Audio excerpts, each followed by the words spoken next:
El cuento de la isla desconocida, de José Saramago. Un hombre llamó a la puerta del rey y le dijo: «Dame un barco». La casa del rey tenía muchas más puertas, pero aquella era la de las peticiones. Como el rey se pasaba todo el tiempo sentado ante la puerta de los obsequios, entiéndase, los obsequios que le entregaban a él, cada vez que oía que alguien llamaba a la puerta de las peticiones, se hacía el desentendido, y sólo cuando el continuo repiquetear de la aldaba de bronce subía a un tono más que notorio, escandaloso, impidiendo el sosiego de los vecinos, las personas comenzaban a murmurar: «¿Qué rey tenemos que no atiende?». Daba orden al primer secretario para que fuera a ver lo que quería el impetrante, que no había manera de que se callara. Entonces el primer secretario llamaba al segundo secretario.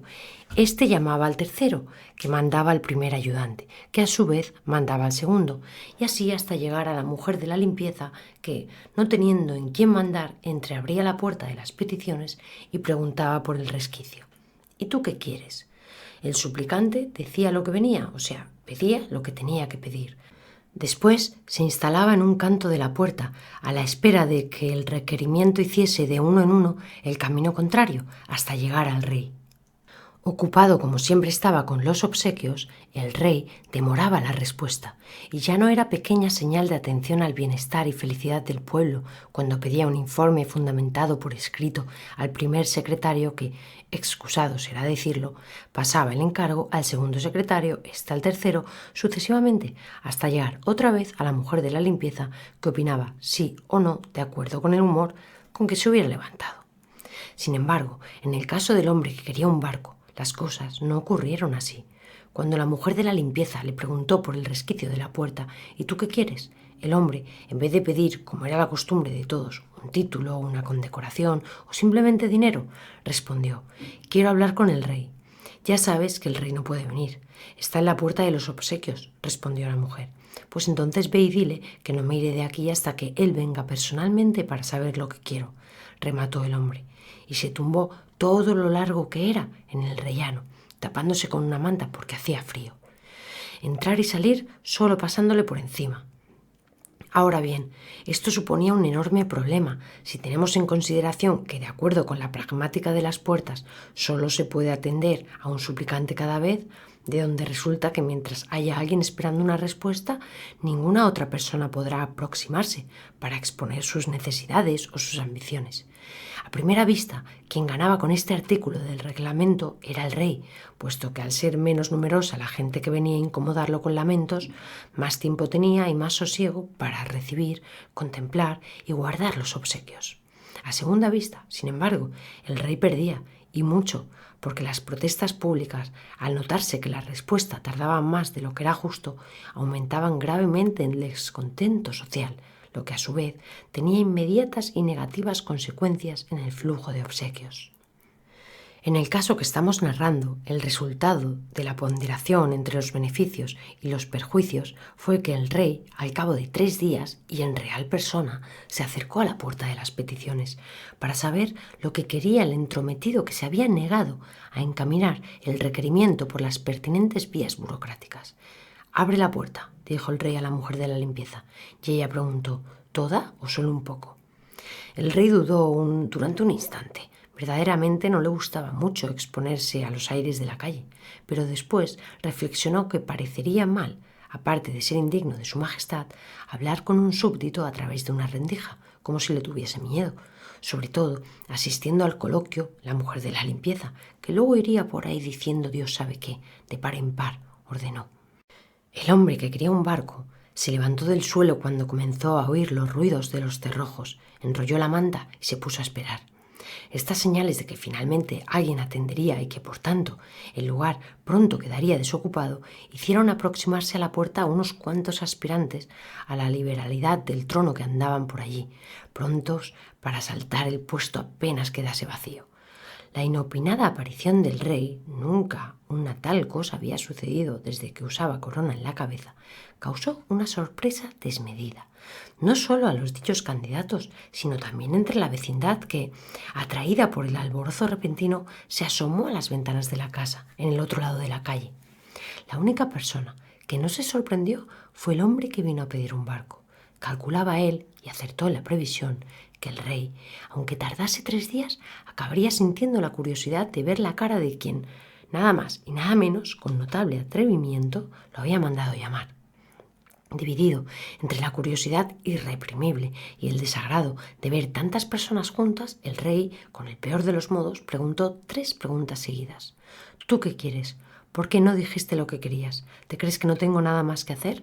Pero el hombre solo respondió a la primera pregunta. Dame un barco, dijo. El asombro dejó al rey hasta tal punto desconcertado que la mujer de la limpieza se vio obligada a acercarle una silla de Enea, la misma en que ella se sentaba cuando necesitaba trabajar con el hilo y la aguja, pues además de la limpieza tenía también la responsabilidad de algunas tareas menores de costura en el palacio, como zurcir las medias de los pajes. Mal sentado, porque la silla de Enea era mucho más baja que el trono, el rey buscaba la mejor manera de acomodar las piernas, ora encogiéndolas, ora extendiéndolas para los lados, mientras el hombre que quería un barco esperaba con paciencia la pregunta que seguiría. ¿Y tú para qué quieres un barco, si puede saberse? Fue lo que el rey preguntó cuando finalmente se dio por instalado con sufrible comodidad en la silla de la mujer de la limpieza.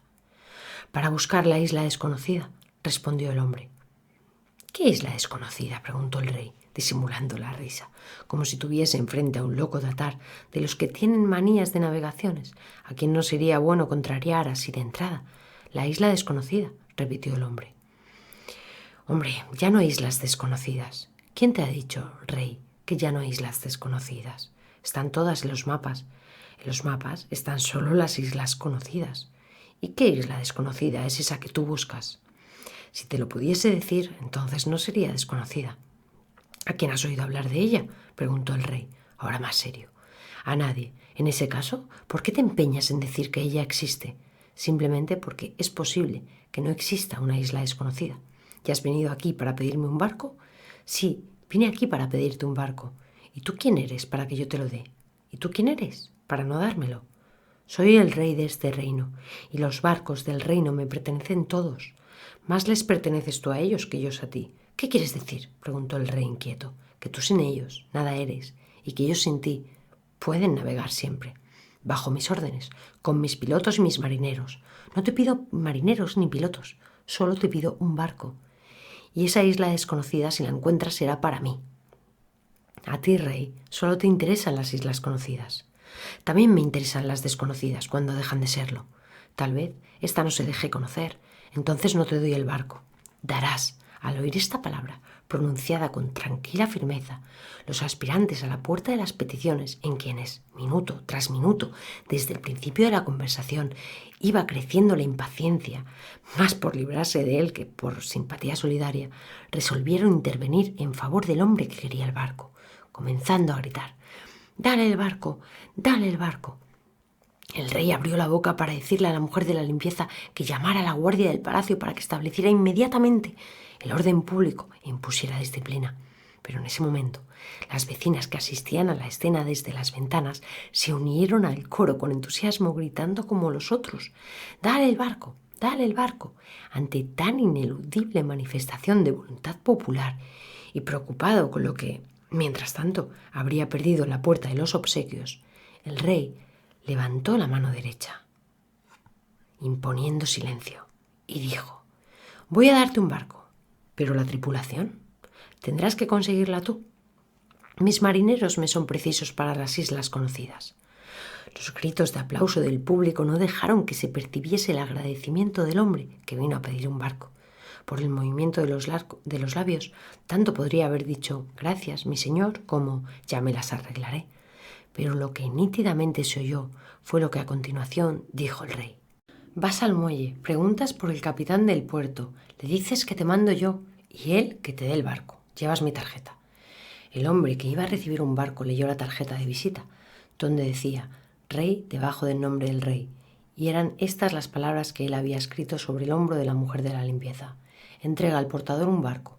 No es necesario que sea grande, pero que navegue bien y sea seguro. No quiero tener remordimientos en la conciencia si las cosas ocurren mal». Cuando el hombre levantó la cabeza, se supone que esta vez iría a agradecer la dádiva. El rey ya se había retirado, solo estaba a la mujer de la limpieza mirándolo con cara de circunstancias. El hombre bajó del peldaño de la puerta, señal de que los otros candidatos podían avanzar por fin. Superfluo será explicar que la confusión fue indescriptible, todos queriendo llegar al sitio en primer lugar, pero con tan mala suerte que la puerta ya estaba cerrada otra vez. La aldaba de bronce volvió a llamar a la mujer de la limpieza, pero la mujer de la limpieza no está. Dio la vuelta y salió con el cubo y la escoba por la otra puerta, la de las decisiones, que apenas es usada, pero cuando lo es, lo es. Ahora sí, ahora se comprende el porqué de la cara de circunstancias con que la mujer de la limpieza estuvo mirando, ya que en ese preciso momento había tomado la decisión de seguir al hombre, así que él se dirigiera al puerto para hacerse cargo del barco. Pensó que ya bastaba de una vida de limpiar y lavar palacios, que había llegado la hora de mudar de oficio, que lavar y limpiar barcos era su vocación verdadera. Al menos en el mar el agua no le faltaría.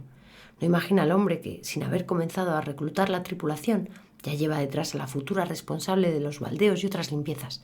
También es de este modo como el destino acostumbra a comportarse con nosotros.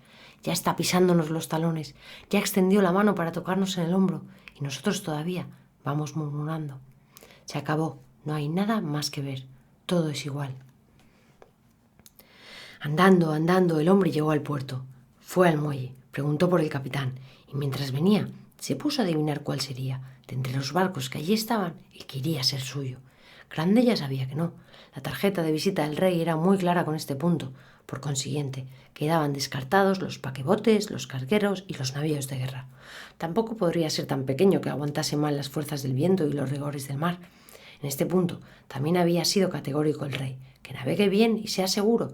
Fueron estas sus formales palabras, excluyendo así explícitamente los botes, las falúas y las chalupas, que siendo buenos navegantes y seguros, cada uno conforme a su condición, no nacieron para surcar los océanos, que es donde se encuentran las islas desconocidas. Un poco apartada de allí, escondida detrás de unos bidones, la mujer de la limpieza pasó los ojos por los barcos atracados. Para mi gusto aquel, pensó, aunque su opinión no contaba, ni siquiera había sido contratada. Vamos a oír antes lo que dirá el capitán del puerto. El capitán vino, leyó la tarjeta, miró al hombre de arriba abajo y le hizo la pregunta que al rey no se le había ocurrido. ¿Sabes navegar? ¿Tienes carnet de navegación? A lo que el hombre respondió. Aprenderé en el mar. El capitán dijo. No te lo aconsejaría. Capitán soy y yo no me atrevo con cualquier barco. Dame entonces uno con el que pueda atreverme. No, uno de esos no. Dame un barco que yo respete y que pueda respetarme a mí. Ese lenguaje es de marinero, pero tú no eres marinero.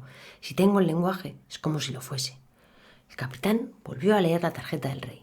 Después preguntó, ¿puedes decirme para qué quieres el barco? Para ir en busca de la isla desconocida. Ya no hay islas desconocidas. Lo mismo me dijo el rey. Lo que él sabe de islas lo aprendió conmigo. Es extraño que tú, siendo hombre de mar, me digas eso, que ya no hay islas desconocidas. Hombre de tierra soy yo y no ignoro que todas las islas, incluso las conocidas, son desconocidas mientras no desembarcamos en ellas. Pero tú, si bien entiendo, vas a la búsqueda de una donde nadie haya desembarcado nunca. Lo sabré cuando llegue. Si llegas. Sí. A veces se naufraga en el camino. Pero si tal me ocurre, deberás escribir en los anales del puerto que el punto a donde llegué fue ese. Quieres decir que llegar se llega siempre. No serías quien eres si no lo supieses ya. El capitán del puerto dijo, voy a darte la embarcación que te conviene. ¿Cuál? Es un barco con mucha experiencia, todavía del tiempo en que toda la gente andaba buscando islas desconocidas. ¿Cuál? Creo que incluso encontró alguna. ¿Cuál? Aquel. Así que la mujer de la limpieza percibió para dónde apuntaba el capitán, salió corriendo de detrás de los bidones y gritó, ¡Es mi barco! ¡Es mi barco! Hay que perdonarle la insólita reivindicación de propiedad, a todo título abusiva. El barco era aquel que le había gustado, simplemente. Parece una carabela, dijo el hombre. Más o menos, concordó el capitán. En su origen era una carabela. Después pasó por arreglos y adaptaciones que la modificaron un poco, pero continúa siendo una carabela. Sí, en el conjunto conserva el antiguo aire y tiene mástiles y velas. Cuando se va en busca de islas desconocidas es lo más recomendable. La mujer de la limpieza no se contuvo. Para mí no quiero otro. ¿Quién eres tú? Preguntó el hombre. ¿No te acuerdas de mí? No tengo ni idea. Soy la mujer de la limpieza. ¿Qué limpieza? La del palacio del rey, la que abría la puerta de las peticiones. ¿No había otra? ¿Y por qué no estás en el palacio del rey, limpiando y abriendo puertas? Porque las puertas que yo quería ya fueron abiertas y porque de hoy en adelante solo limpiaré barcos. Entonces, ¿estás decidida a ir conmigo en busca de la isla desconocida? Salí del palacio por la puerta de las decisiones. Siendo así, ve para la carabela. Mira cómo está todo aquello. Después del tiempo pasado debe precisar de un buen lavado. Y ten cuidado con las gaviotas, que no son de fiar. ¿No quieres venir conmigo a conocer tu barco por dentro? Dijiste que era tuyo. Disculpa, fue solo porque me gustó. Gustar es probablemente la mejor manera de tener. Tener debe ser la peor manera de gustar. El capitán del barco interrumpió la conversación. Tengo que entregar las llaves al dueño del barco. ¿A uno o a otro? Resuélvanlo, a mí tanto me da. ¿Los barcos tienen llave?, preguntó el hombre. Para entrar no, pero allí están las bodegas y los pañoles, y el camarote del comandante con el diario de a bordo. Ella que se encargue de todo. Yo voy a reclutar la tripulación, dijo el hombre, y se apartó. La mujer de la limpieza fue a la oficina del capitán para recoger las llaves. Después entró en el barco. 2 cosas le valieron: la escoba del palacio y el aviso contra las gaviotas. Todavía no había acabado de atravesar la pasarela que unía la murada del atracadero, y ya las malvadas se precipitaban sobre ella, gritando furiosas con las fauces abiertas, como si la fueran a devorar allí mismo. No sabían con quién se enfrentaban. La mujer de la limpieza posó el cubo, se guardó las llaves en el seno, plantó bien los pies en la pasarela y, remolineando la escoba como si fuese un espadón de los buenos tiempos, consiguió poner en desbandada a la cuadrilla asesina. Solo cuando entró en el barco comprendió la ira de las gaviotas. Había nidos por todas partes, muchos de ellos abandonados, otros todavía con huevos y unos pocos con gaviotillas de pico abierto, a la espera de comida. Pues sí, pero será mejor que se muden de aquí. Un barco que va en busca de la isla desconocida no puede tener este aspecto, como si fuera un gallinero, dijo. Tiró al agua los nidos vacíos. Los otros los dejó, luego veremos. Después se remangó las mangas y se puso a lavar la cubierta. Cuando acabó la dura tarea, abrió el pañol de las velas y procedió a un examen minucioso del estado de las costuras. Tanto tiempo sin ir al mar y sin haber soportado los estirones saludables del viento. Las velas son los músculos del barco. Basta ver cómo se hinchan cuando se esfuerzan. Pero, y por eso mismo les sucede a los músculos, si no se les da uso regularmente, se aflojan, se ablandan, pierden nervio. Y las costuras son los nervios de las velas, pensó la mujer de la limpieza, contenta por aprender tan deprisa el arte de la marinería. Encontró deshilachadas algunas bastillas, pero se conformó con señalarlas. Dado que para este trabajo no le servían la aguja y el hilo con que zurcía las medias de los pajes antiguamente, o sea, ayer, en cuanto a los otros pañoles, enseguida vio que estaban vacíos. Que el de la pólvora estuviese desabastecido, salvo un polvillo negro en el fondo, que al principio le parecieron cagaditas de ratón, no le importó nada. De hecho, no está escrito en ninguna ley, por lo menos hasta donde la sabiduría de una mujer de la limpieza es capaz de alcanzar, que ir a por una isla desconocida tenga que ser forzosamente una empresa de guerra. Ya le enfadó, y mucho, la falta absoluta de municiones de boca en el pañol respectivo, no por ella, que estaba de sobra acostumbrada al mal rancho del palacio, sino por el hombre al que dieron este barco. No tarda que el sol se ponga, y él aparecerá por ahí clamando que tiene hambre, que es el dicho de todos los hombres apenas entran en casa, como si solo ellos tuviesen estómago y sufriesen de la necesidad de llenarlo. Y si trae marineros para la tripulación, que son unos ogros comiendo, entonces no sé cómo nos vamos a gobernar, dijo la mujer de la limpieza. No merecía la pena preocuparse tanto. El sol acababa de sumirse en el océano cuando el hombre que tenía un barco surgió en el extremo del muelle. Traía un bulto en la mano, pero venía solo y cabizbajo. La mujer de la limpieza fue a esperarlo a la pasarela. Antes de que abriera la boca para enterarse de cómo había transcurrido el resto del día, él dijo: «Estate tranquila, traigo comida para los 2. ¿Y los marineros?», preguntó ella. «Como puedes ver, no vino ninguno». «Pero los dejaste apalabrados, al menos», volvió a preguntar ella. «Me dijeron que ya no hay islas desconocidas, y que incluso habiéndolas, no iban a dejar el sosiego de sus lares y la buena vida de los barcos de línea para meterse en aventuras oceánicas, a la búsqueda de un imposible, como si todavía estuviéramos en el tiempo del mar tenebroso». «¿Y tú qué les respondiste?». «Que el mar es siempre tenebroso». «¿Y no les hablaste de la isla desconocida?». «¿Cómo podría hablarles de una isla desconocida si no la conozco?». «Pero tienes la certeza de que existe». «Tanta como de que el mar es tenebroso. En este momento, visto desde aquí, con las aguas color de jade y el cielo como un incendio, de tenebroso no le encuentro nada. Es una ilusión tuya. También las islas a veces parece que fluctúan sobre las aguas y no es verdad. ¿Qué piensas hacer si te falta una tripulación? Todavía no lo sé. Podríamos quedarnos a vivir aquí. Yo me ofrecería para lavar los barcos que vienen al muelle. ¿Y tú? ¿Y yo? ¿Tendrás un oficio, una profesión, como se dice ahora? Tuve, tendré, si fuera preciso. Pero quiero encontrar la isla desconocida. Quiero saber quién soy cuando esté en ella. No lo sabes. Si no sales de ti, no llegas a saber quién eres. El filósofo del rey, cuando no tenía nada que hacer, se sentaba junto a mí para verme zurcir las medias de los pajes. Y a veces le daba por filosofar. Decía que todo hombre es una isla. Yo, como aquello no iba conmigo, visto que soy mujer, no le daba importancia. ¿Tú qué crees? ¿Que es necesario salir de la isla para ver la isla? ¿Que no nos vemos si no nos salimos de nosotros? Si no salimos de nosotros mismos, ¿quieres decir? No es igual. El incendio del cielo iba languideciendo. El agua de repente adquirió un color morado. Ahora, ni la mujer de la limpieza dudaría que el mar es de verdad tenebroso, por lo menos a ciertas horas. Dijo el hombre, dejemos las filosofías para el filósofo del rey, que para eso le pagan. Ahora vamos a comer. Pero la mujer no estuvo de acuerdo. Primero tienes que ver tu barco. Solo lo conoces por fuera. ¿Qué tal lo encontraste? Hay algunas costuras de las velas que necesitan refuerzo. Bajaste a la bodega, encontraste agua abierta. En el fondo hay alguna, mezclada con el lastre. Pero eso me parece que es lo apropiado. Le hace bien al barco. ¿Cómo aprendiste esas cosas? Así como tú, cuando dijiste al capitán del puerto que aprenderías a navegar en la mar.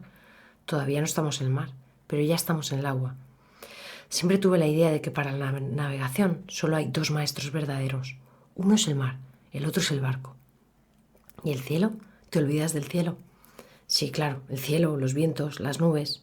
El cielo, sí, el cielo. En menos de un cuarto de hora habían acabado la vuelta por el barco. Una carabela, incluso transformada, no da para grandes paseos. Es bonita, dijo el hombre, pero si no consigo tripulantes suficientes para la maniobra, tendré que ir a decirle al rey que ya no la quiero. Te desanimas a la primera contrariedad. La primera contrariedad fue esperar al rey 3 días y no desistí. Si no encuentras marineros que quieran venir, ya nos las arreglaremos los dos. Estás loca. 2 personas solas no serían capaces de gobernar un barco de estos. Yo tendría que estar siempre al timón y tú... Ni vale la pena explicarlo. Es una locura. Después veremos. Ahora vamos a cenar. Subieron al castillo de popa. El hombre, todavía protestando contra lo que llamara locura. Allí la mujer de la limpieza abrió el fardel que él había traído. Un pan, queso curado, de cabra, aceitunas y una botella de vino. La luna ya estaba a medio palmo sobre el mar. Las sombras de la verga y del mástil grande vinieron a tumbarse a sus pies. «Es realmente bonita nuestra carabela», dijo la mujer, y enmendó enseguida. «La tuya, tu carabela. Supongo que no será mía por mucho tiempo. Navegues o no navegues con ella, la carabela es tuya, te la dio el rey. Se la pedí para ir a buscar una isla desconocida. Pero estas cosas no se hacen de un momento para otro, necesitan su tiempo. Ya mi abuelo decía que quien va al mar se avía en tierra. Y eso, que él no era marinero. Sin marineros no podremos navegar. Eso ya lo has dicho. Y hay que abastecer el barco de las 1000 cosas necesarias para un viaje como este, que no se sabe a dónde nos llevará. Evidentemente, y después tendremos que esperar a que sea la estación apropiada y salir con marea buena y que venga gente al puerto a desearnos buen viaje. ¿Te estás riendo de mí? Nunca me reiría de quien me hizo salir por la puerta de las decisiones. Discúlpame, y no volveré a pasar por ella, suceda lo que suceda. La luz de la luna iluminaba la cara de la mujer de la limpieza. Es bonita, realmente es bonita, pensó el hombre, y esta vez no se refería a la carabela. La mujer, esa, no pensó nada. Lo habría pensado todo durante aquellos 3 días, cuando entreabría de vez en cuando la puerta para ver si aquel aún continuaba fuera, a la espera. No sobró ni una miga de pan o de queso, ni una gota de vino. Los huesos de las aceitunas fueron a parar al agua. El suelo está tan limpio como quedó cuando la mujer de la limpieza le pasó el último paño. La sirena de un paquebote que se hacía a la mar soltó un ronquido potente, como debieron ser los del Leviatán, y la mujer dijo: «Cuando sea nuestra vez, haremos menos ruido». A pesar de que estaban en el interior del muelle, El agua se onduló un poco al paso del paquebote y el hombre dijo: «Pero nos balancearemos mucho más». Se rieron los dos. Después se callaron. Pasado un rato, uno de ellos opinó que lo mejor sería irse a dormir. «No es que yo tenga mucho sueño», y el otro concordó: «Ni yo». Después se callaron otra vez. La luna subió y continuó subiendo. A cierta altura la mujer dijo: «¿Hay literas abajo?», y el hombre dijo: «Sí». Y entonces fue cuando se levantaron y descendieron a la cubierta. Ahí la mujer dijo: «Hasta mañana, yo voy para este lado». Y el hombre respondió: «Y yo para este. Hasta mañana». No dijeron babor o estribor, probablemente porque todavía estaban practicando las artes. La mujer volvió atrás. «Me había olvidado», se sacó del bolsillo 2 cabos de velas. «Los encontré cuando limpiaba, pero no tengo cerillas». «Yo tengo», dijo el hombre. Ella mantuvo las velas, una en cada mano. Él encendió un fósforo. Después, abrigando la llama bajo la cúpula de los dedos curvados, la llevó con todo el cuidado a los viejos pábilos. La luz prendió, creció lentamente como la de la luna, bañó la cara de la mujer de la limpieza. No sería necesario decir que él pensó: «Es bonita», pero lo que ella pensó, sí. Se ve que solo tiene ojos para la isla desconocida. He aquí cómo se equivocan las personas interpretando miradas, sobre todo al principio. Ella le entregó una vela. Dijo: «Hasta mañana, duerme bien». Él quiso decir lo mismo de otra manera: «Que tengas sueños felices». Fue la frase que le salió. Dentro de nada, cuando esté abajo, acostado en su litera, se le ocurrirán otras frases, más espirituosas, sobre todo más insinuantes, como se espera que sean las de un hombre cuando está a solas con una mujer. Se preguntaba si ella dormiría, si habría tardado en entrar en el sueño. Después imaginó que andaba buscándola y no la encontraba en ningún sitio, que estaban perdidos los dos en un barco enorme. El sueño es un prestidigitador hábil, muda las proporciones de las cosas y sus distancias, separa a las personas y ellas están juntas, las reúne. Casi no se ven una a la otra. La mujer duerme a pocos metros y él no sabe cómo alcanzarla, con lo fácil que es ir de babor a estribor. Le había deseado buenos sueños, pero fue él quien se pasó toda la noche soñando. Soñó que su carabela navegaba por alta mar, con las 3 velas triangulares gloriosamente hinchadas, abriendo camino sobre las olas, mientras él manejaba la rueda del timón y la tripulación descansaba a la sombra. No entendía cómo estaban allí los marineros, que en el puerto y en la ciudad se habían negado a embarcar con él para buscar la isla desconocida. Probablemente se arrepintieron de la grosera ironía con que lo trataron. Veía animales esparcidos por la cubierta: patos, conejos, gallinas, lo habitual de la crianza doméstica, comiscando los granos de millo o royendo las hojas de col que un marinero les echaba. No se acordaba de cuándo los había traído para el barco. Fuese como fuese, era natural que estuviesen allí. Imaginemos que la isla desconocida es, como tantas veces lo fue en el pasado, una isla desierta.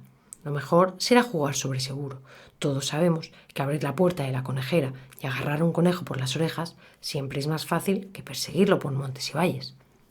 Del fondo de la bodega sube ahora un relincho de caballos, de mugidos de bueyes, de rebuznos de asnos, las voces de los nobles animales necesarios para el trabajo pesado. ¿Y cómo llegaron ellos? ¿Cómo pueden caber en una carabela donde la tripulación humana apenas tiene lugar? De súbito, el viento dio una cabriola. La vela mayor se movió y ondeó. Detrás estaba lo que antes no se veía: un grupo de mujeres que, incluso sin contarlas, se adivinaba que eran tantas cuantos los marineros. Se ocupaban de sus cosas de mujeres. Todavía no ha llegado el tiempo de ocuparse de otras. Está claro que esto solo puede ser un sueño. En la vida real nunca se ha viajado así. El hombre del timón buscó con los ojos a la mujer de la limpieza y no la vio. Tal vez esté la litera de estribor, descansando de la limpieza de la cubierta, pensó, pero fue un pensar fingido. Porque bien sabe, aunque tampoco sepa cómo lo sabe, que ella a última hora no quiso venir, que saltó para el embarcadero, diciendo desde allí: «Adiós, adiós, que ya solo tienes ojos para la isla desconocida, me voy». Y no era verdad.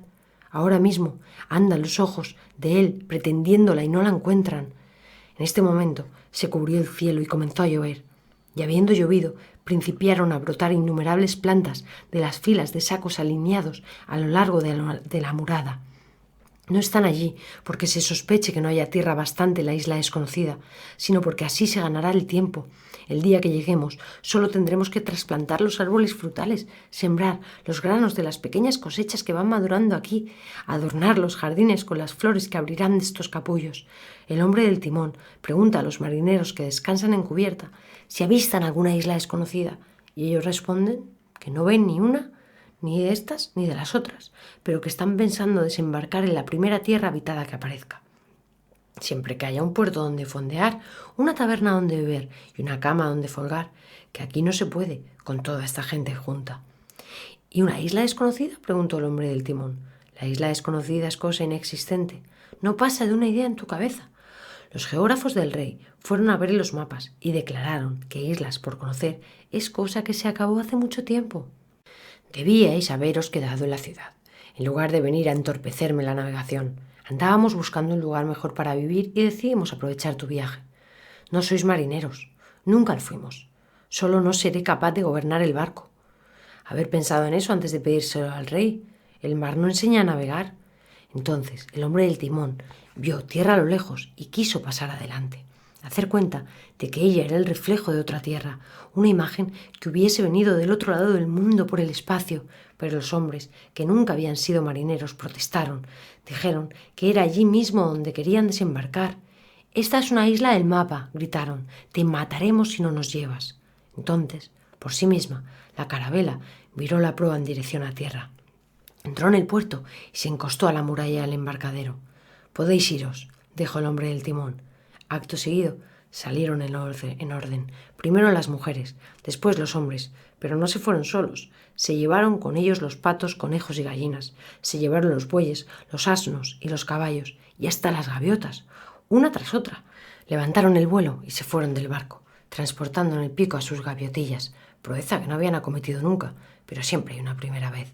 El hombre del timón contempló la desbandada en silencio. No hizo nada para retener a quienes lo abandonaban. Al menos le habían dejado los árboles, los trigos y las flores, con las trepadoras que se enrollaban en los mástiles y pendían de la murada como festones. Debido al atropello de la salida, se habían roto y derramado los sacos de tierra, de modo que la cubierta era como un campo labrado y sembrado. Solo falta que caiga un poco más de lluvia para que sea un buen año agrícola. Desde que el viaje a la isla desconocida comenzó, no se ha visto comer al hombre del timón. Debe ser porque está soñando, apenas soñando, y si en el sueño les apeteciese un trozo de pan o una manzana, sería un puro invento, nada más. Las raíces de los árboles están penetrando en el armazón del barco. No tardará mucho en que estas velas hinchadas dejen de ser necesarias. Bastará que el viento sople las copas y vayan caminando la carabela a su destino. Es un bosque que navega y se balancea sobre las olas. Un bosque en donde, sin saberse cómo, comenzaron a cantar pájaros. Estarían escondidos por ahí y pronto decidieron salir a la luz, tal vez porque la cosecha ya esté madura y es la hora de la siega. Entonces el hombre fijó la rueda del timón y bajó al campo con la hoz en la mano, y cuando había sesgado las primeras espigas, vio una sombra al lado de su sombra. Se despertó, abrazado a la mujer de la limpieza, y ella a él, confundidos los cuerpos, confundidas las literas, que no se sabe si esta es la de babor o la de estribor. Después, apenas el sol acabó de nacer, el hombre y la mujer fueron a pintar en la proa del barco, de un lado y de otro, en blancas letras, el nombre que todavía le faltaba a la carabela. Hacia la hora del mediodía, con la marea, la isla desconocida se hizo por fin a la mar, a la búsqueda de sí misma. Fin.